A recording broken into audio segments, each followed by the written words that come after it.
नमस्कार। जैसा कि आपने टाइटल में या इससे पहले वाले पिक्चर में आपने देखा ही होगा, आज हम पढ़ रहे हैं कक्षा 10 पाठ 9 का भाग 3, जिसमें हम पढ़ेंगे दर्पण सूत्र के बारे में, आवर्धनता के बारे में और दर्पण के द्वारा परावर्तन के लिए चिन्ह परिपाटी का उपयोग कैसे किया जाता है उसके बारे में। इसी के साथ हम पढ़ेंगे पूर्ण आंतरिक परावर्तन के बारे में भी। चलिए शुरू करते हैं। दर्पण सूत्र।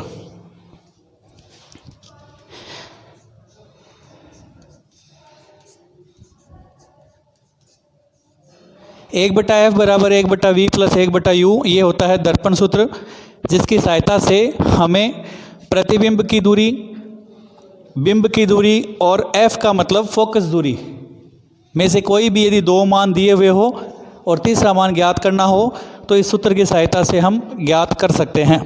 जहां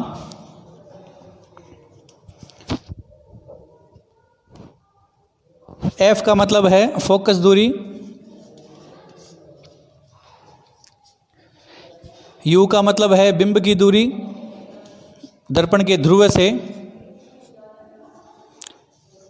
और v का मतलब है प्रतिबिंब की दूरी।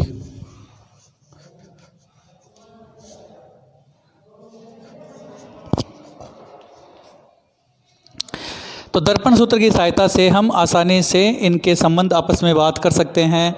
एफ वी यू के बीच में जो संबंध होता है, या इनमें से किन्हीं दो का मान दिया हो, तीसरा मान हमें ज्ञात करना हो, बिंब की दूरी दी हुई हो दर्पण के ध्रुव से और उसकी प्रतिबिंब की दूरी यदि ज्ञात करनी हो, या फोकस दूरी दी हुई हो, या इनमें से कोई एक मान ज्ञात करना हो, तो इस सूत्र की सहायता से आसानी से कर सकते हैं।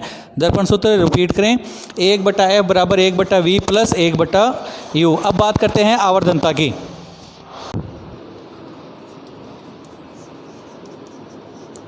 देखिए, प्रतिबिंब की ऊंचाई जिसे हम h डैश से यदि दर्शाएं और बिंब की ऊंचाई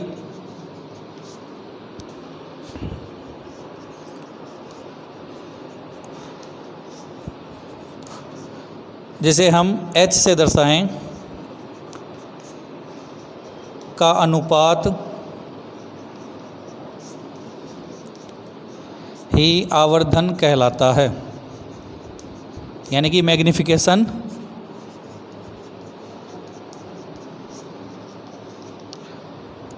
अतः m बराबर h डैश बट्टा h, या h का मतलब था बिंब की ऊंचाई और h डैश का मतलब प्रतिबिंब की ऊंचाई। प्रतिबिंब को कहते हैं v और h यानी कि u बिंब, ये ऋणात्मक होता है मान v का प्रतिबिंब की ऊंचाई का।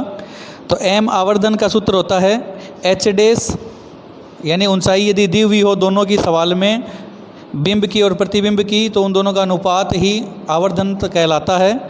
यदि ये दोनों नहीं दिए हुए हो ऊंचाई, बिंब की ऊंचाई और प्रतिबिंब की ऊंचाई, तो बिंब और प्रतिबिंब का मान रखकर भी हम आवर्धन का सूत्र से हल ज्ञात कर सकते हैं।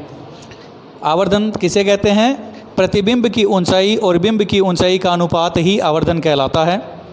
दर्पण के इस गुण को आवर्धनता कहते हैं। दर्पण के आवर्धन या आवर्धित होकर बड़े दिखाई देने के इस गुण को आवर्धनता कहते हैं, यानी कि मैग्निफिकेशन कहते हैं। ये था दर्पण सूत्र और आवर्धनता, आवर्धन और आवर्धन का सूत्र, यानी आवर्धन किस सतह से या किस तरीके से हम ज्ञात कर सकते हैं उसके बारे में।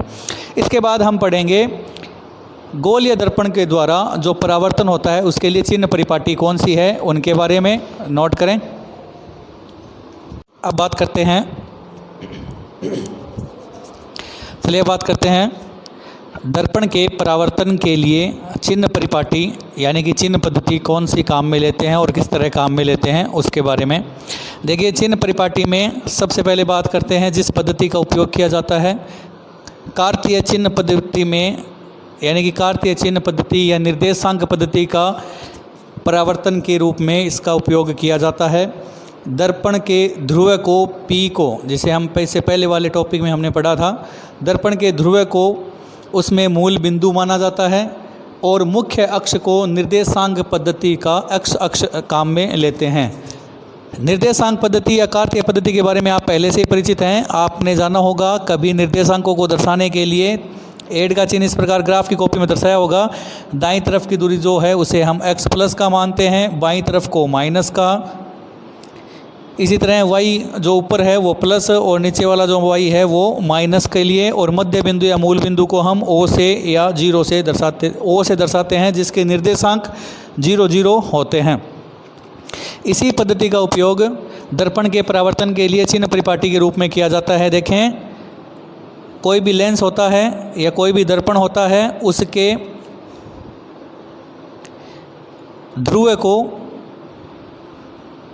मूल बिंदु मानते हैं P को, और इसके जो मुख्य अक्ष है, जो काल्पनिक रेखा है, मुख्य अक्ष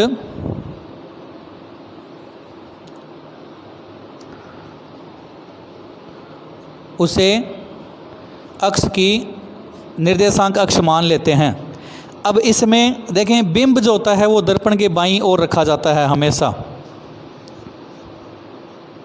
बिंब यानी कि वस्तु, वह वस्तु या वह बिंब जिसका हमें प्रतिबिंब बनाना है, उसे बाईं ओर रखते हैं।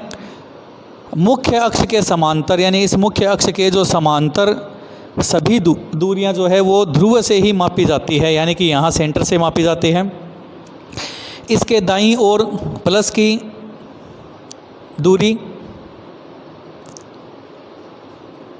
और बाईं ओर माइनस की दूरी, यानी कि दूरी जो है वो ऋणात्मक ली जाती है बाईं तरफ, और दाईं तरफ की प्लस की। जिस तरह से हम अक्ष में यानी कि ग्राफ में काम में लेते हैं दाईं तरफ वाला x प्लस का और बाईं तरफ वाले में x माइनस का, ठीक उसी तरह से मुख्य अक्ष के लंबवत की दूरी जो है, मुख्य अक्ष यानी कि जो मुख्य अक्ष है ये, इसके लंबवत यानी कि 90 डिग्री वर्टिकल स्थिति में मुख्य बिंदु या जो आपका ध्रुव है उससे ऊपर की ओर जो बनता है, यानी ऊपर वाला जो मान है, ऊपर की जो हाइट ऊंचाई है, उसे प्लस में, और नीचे वाली जो ऊंचाई है वो माइनस में ली जाती है। ठीक वैसे ही जैसे y प्लस का ऊपर और नीचे y माइनस का। तो ये है चिन्ह परिपाटी। दोबारा देखें, किसी दर्पण के जो ध्रुव होता है उसे हम मुख्य बिंदु मान लेते हैं, और उसके जो मुख्य अक्ष है उसे अक्ष का निर्देशांक मान लेते हैं।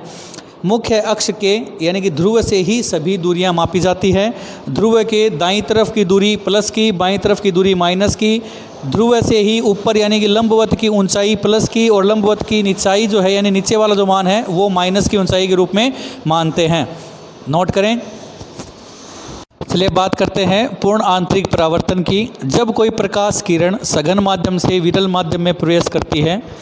अब यहाँ बात करते हैं माध्यम की, तो दो प्रकार के माध्यम, सघन माध्यम कोई ठोस कांच या जल, उसे सघन माध्यम कहते हैं, और विरल माध्यम यानी कि हवा या वायु। तो जब कोई किरण, प्रकाश किरण सघन माध्यम से विरल माध्यम में प्रवेश करती है तो अभिलंब से थोड़ी दूर हट जाती है। नोट करें, देखें ध्यान से, अभिलंब से दूर हट जाती है, जिसके कारण से उसका अपवर्तन कोण जो होता है, जिसे हम R से दर्शाते हैं, वह आपतन कोण यानी I से थोड़ा अधिक हो जाता है।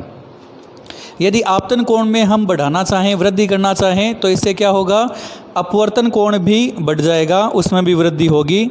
इसके अलावा विरल माध्यम से सघन माध्यम में प्रवेश की सापेक्ष या तुलना करें तो आपतित कोण या आपतित किरण जो होती है वो कोई निश्चित कोण या निश्चित मान पर आकर पृथक्कारी तल, जो सतह है कांच या पानी या जल या हवा की, उस सतह पर आकर समांतर हो जाती है, और उस निश्चित ताप को या निश्चित कोण के मान को क्रांतिक कोण कहते हैं, जिसे IC से दर्शाते हैं।